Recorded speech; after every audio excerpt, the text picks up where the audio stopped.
we're dreaming of reaching our first 1,000 subscribers. Subscribe and be the first to discover new stories every day. It was a Tuesday evening, and I was sprawled on the couch in our Denver apartment, scrolling through ESPN on my phone, the Rockies game highlights flickering in the background. Sarah stormed in from the kitchen, clutching a glass of sparkling water like it was a grenade she was ready to lob. She stopped in front of me, her posture stiff, lips pursed in that way that screamed she was about to pick a fight. "Matt," she said, her voice sharp, dripping with accusation, "why don't you ever take the initiative?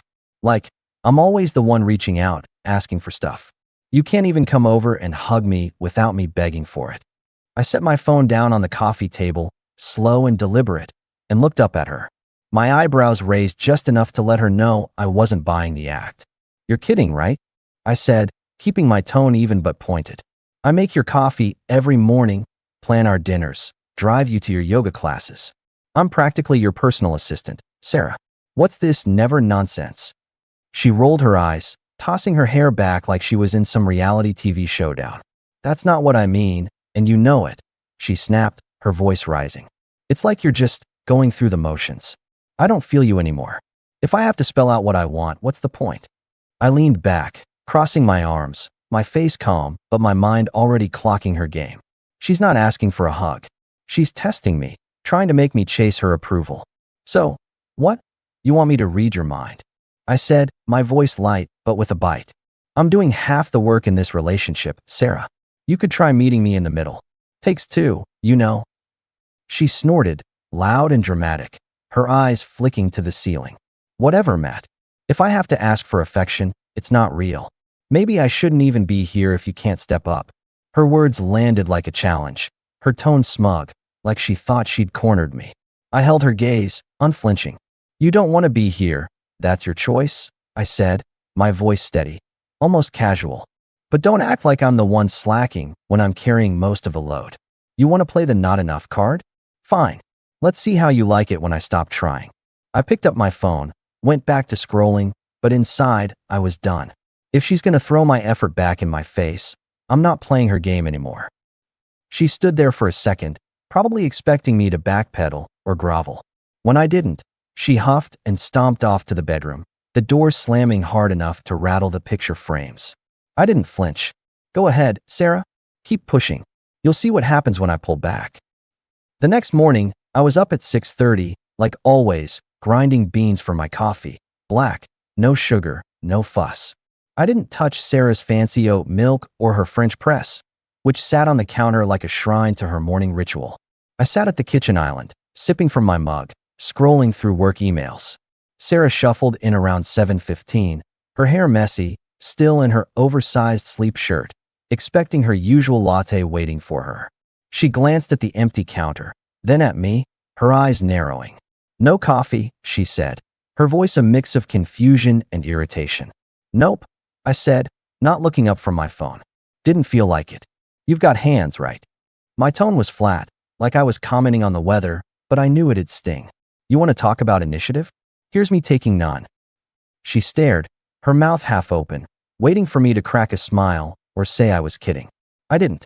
She let out a loud huff, grabbed her mug, and started fumbling with the coffee maker, muttering under her breath about how ridiculous this was. I kept my eyes on my phone, but I was watching her in my peripheral. "Feel that, Sarah? That's what it's like when I don't jump through your hoops." That evening, I came home from my job at the engineering firm, tired from a day of reviewing blueprints and dealing with clients. I fired up the grill on our balcony and threw on a single ribeye for myself. Set the table for one, poured myself a glass of sparkling water. Sarah walked in from her yoga class, all sweaty and fake zen, her ponytail swinging. She saw my plate, the single setting, and froze. "What's this?" she asked, her voice tight, like she was holding back a scream. "Dinner," I said, cutting into the steak, the juice pooling on the plate. "Made what I wanted. You're good, right?" I glanced at her, my face blank, but my point was razor sharp. Her eyes narrowed, her cheeks flushing. "You're being a total jerk, Matt," she said, her voice shaking with barely contained anger. "What's your deal?" I chewed slowly, leaned back in my chair. "No deal," I said, my tone cool but deliberate. "You said you don't need me going out of my way, so I'm not." I'm just listening to you, Sarah. This is what you wanted, yeah? I raised an eyebrow, letting the words sink in. She opened her mouth, then snapped it shut. Her face was red, her hands clenched at her sides. You're making a point, aren't you? She said, her voice low, almost a growl.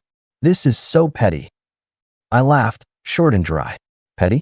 Nah, I'm just doing me. You made it clear my effort's not enough, so I'm keeping it for myself. Fair's fair. I took another bite, watching her process it. You don't get to dictate the rules and cry when I play by them. She stood there for a second, fuming, then turned and stormed off to the bedroom, the door slamming again. I finished my steak, cleaned my plate, and went back to the living room to catch the end of the game. If she wants to keep score, I'm not losing. The next morning, she tried again. She came out of the bedroom, dressed for her job at the marketing agency, her heels clicking on the hardwood. So, what? You're on strike now, she said, her voice dripping with sarcasm as she poured her own coffee. No coffee, no dinner. What's next? You gonna stop paying the bills? I was tying my work boots, ready to head to the office. I looked up, gave her a faint smile. Bills are paid. Always are. Internet's still on, lights work. But if you're keeping a tally of who's doing what, maybe check your own first. I stood up, grabbed my keys, and slung my laptop bag over my shoulder. I'm not your butler, Sarah. You want something, ask. Or better yet, do it yourself. She crossed her arms, her face red.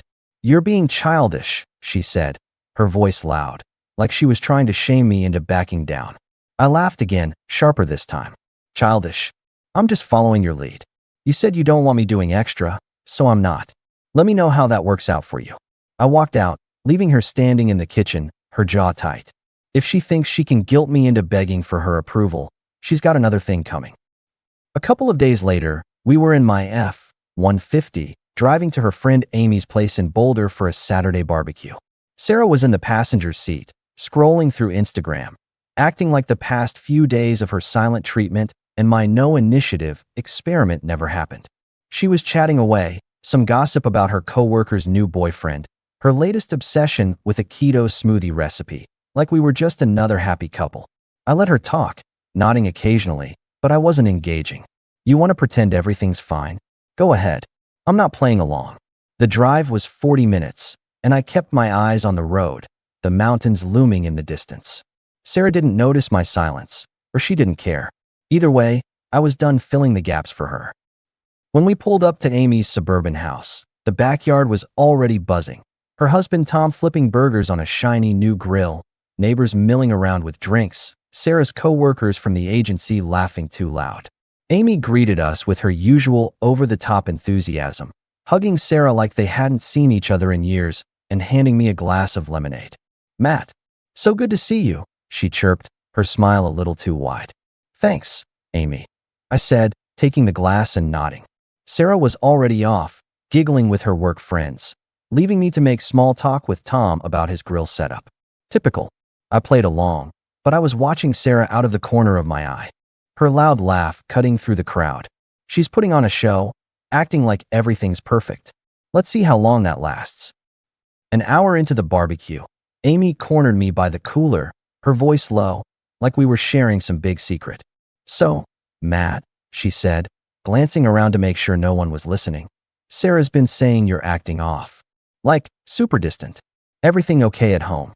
I took a sip of my lemonade, looked at her over the rim of the glass. Off.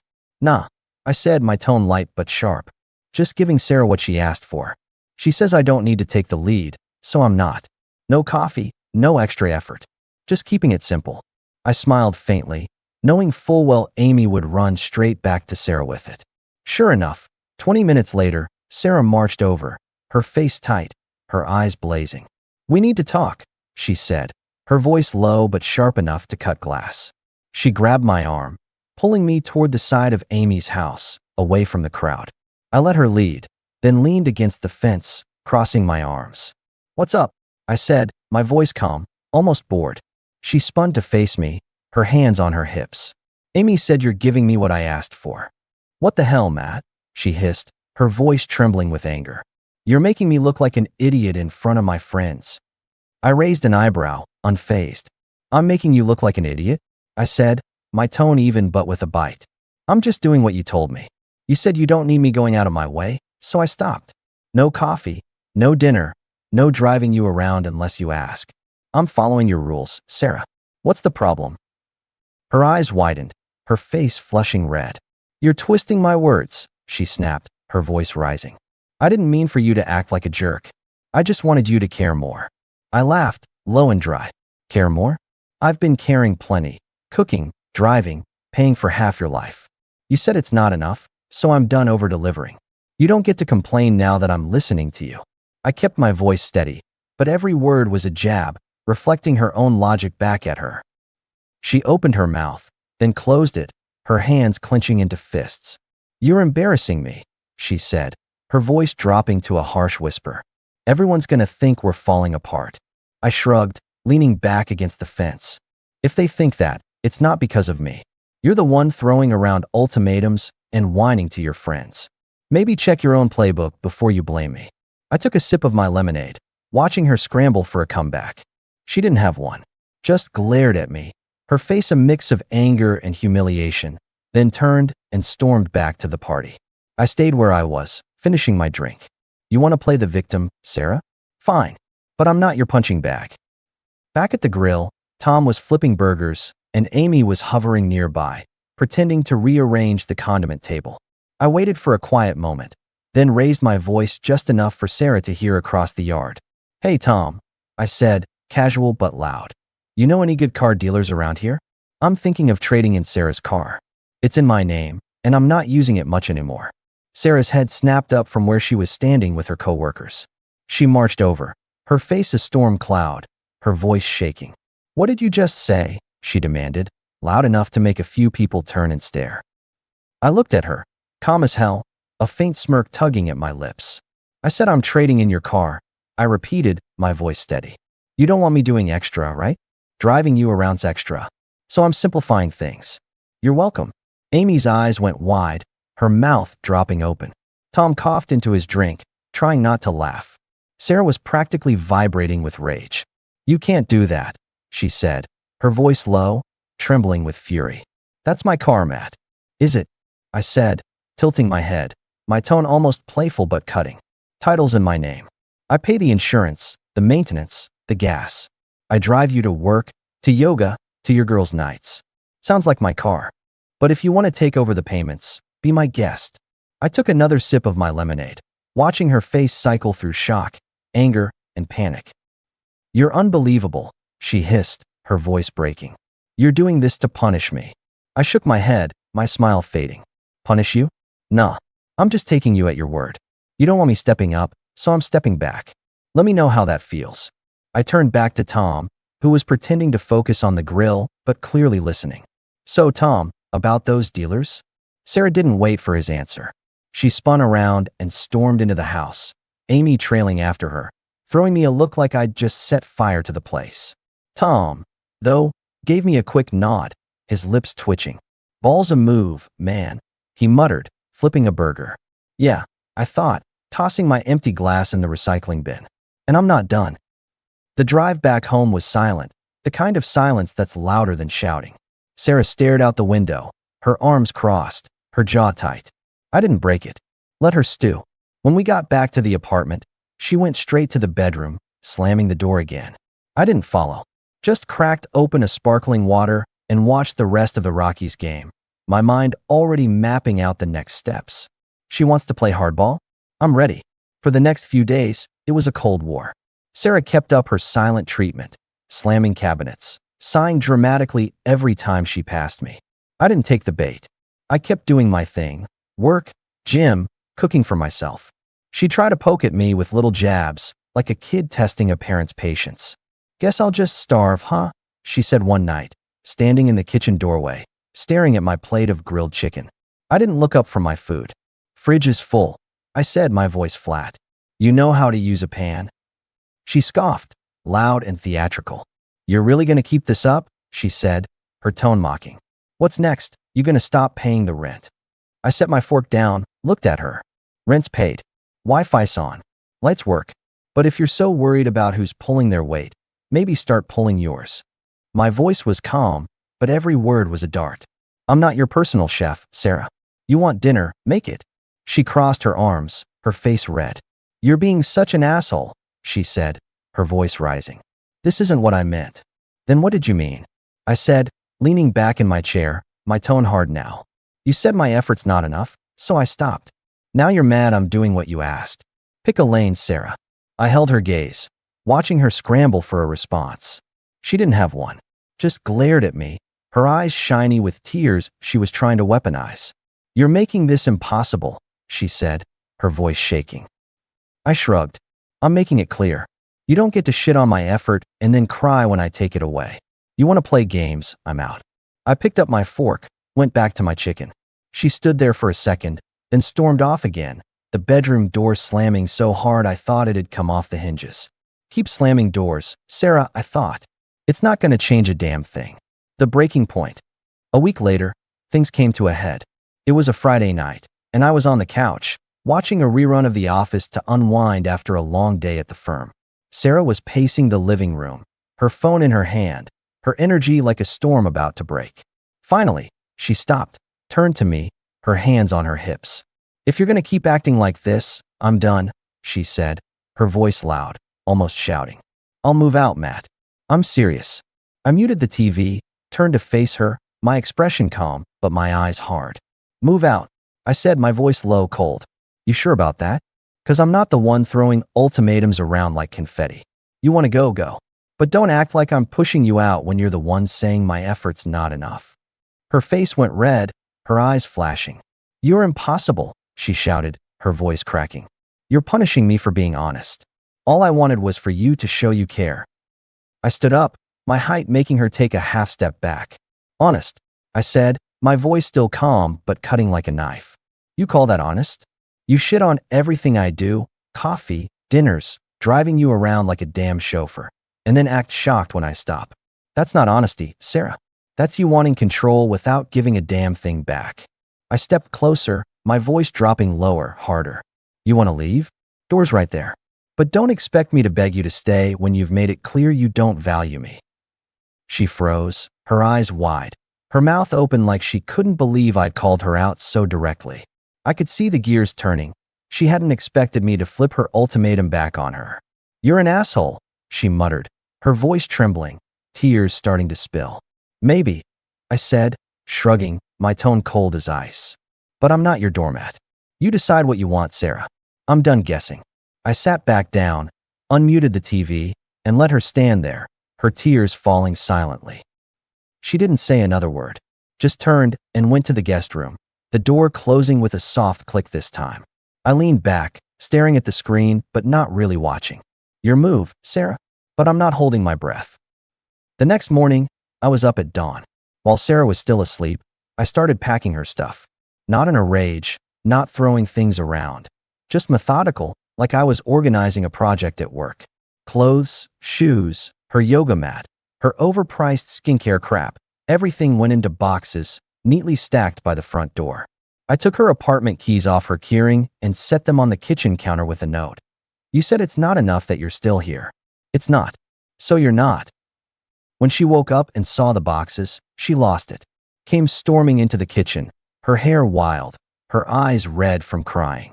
What the hell is this, Matt? She shouted, her voice shrill enough to wake the neighbors. You're kicking me out. I was pouring my coffee, didn't even look up. Not kicking you out, I said, my voice flat, emotionless. Just making it easy for you to do what you said you'd do. You want to leave, there's your stuff. You want to stay, figure out how to act like a partner, not a landlord. I stirred my coffee, the spoon clinking against the mug.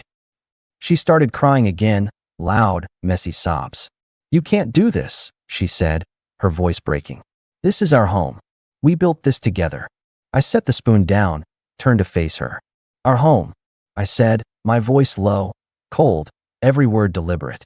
Feels like I've been living in your house, doing your chores, meeting your standards. And you still say it's not enough. So yeah, I'm done. You want out, there's the door. You want in, start acting like it. I held her gaze, unflinching, letting her see I wasn't budging. She sank into a chair, her hands covering her face, sobbing like the world was ending. I didn't move, didn't comfort her, didn't say a word. You made your bed, Sarah? Lie in it. "You're heartless," she whispered, her voice muffled by her hands. I didn't mean for it to be like this. I leaned against the counter, my coffee mug warm in my hands. "Maybe you didn't," I said, my voice steady, almost soft but with an edge. "But you did it anyway. You don't get to tear me down and then cry when I stop catching you. I'm done carrying us both." I took a sip, watching her over the rim. "Your call now." She didn't answer, just sat there, crying, staring at the boxes like they were a death sentence. I grabbed my keys, my laptop bag, and headed to work. "I'll be back at 6, I said, my voice flat. "Figure it out by then." She was gone by the time I got home. Boxes cleared out, keys left on the counter.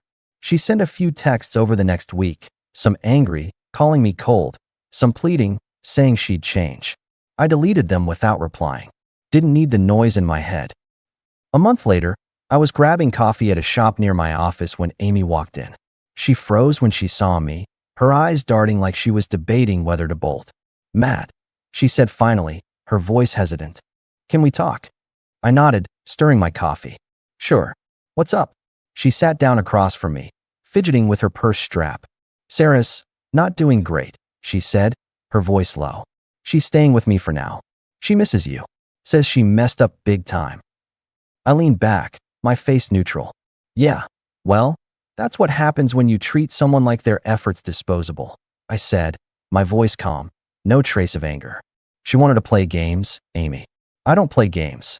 Amy bit her lip, her eyes searching my face. "She didn't mean to hurt you," she said, almost pleading. She's got her own stuff, you know?"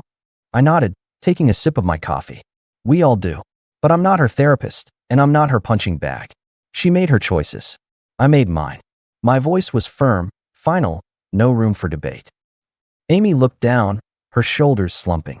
"I just thought, maybe you'd want to know she's sorry." I stood up, tossing my empty cup in the trash. "I don't need her sorry," I said, my voice low, steady. "I need peace. And I've got that now. Tell her I'm good. Better than good." I gave Amy a nod, walked out, and didn't look back. The apartment's mine now. Quiet, clean, no eggshells to tiptoe around. I cook what I want, steak, tacos, whatever I'm feeling. Watch the games without someone changing the channel. Tom's been over a few times, bringing his grill tips and a cooler of sparkling water. We talk shop, laugh about nothing, no drama. Last week, I was at the gym when my phone buzzed. A text from Sarah. "Can we talk?" I know I screwed up. I stared at it for a second, then deleted it. Didn't even think twice. "You said it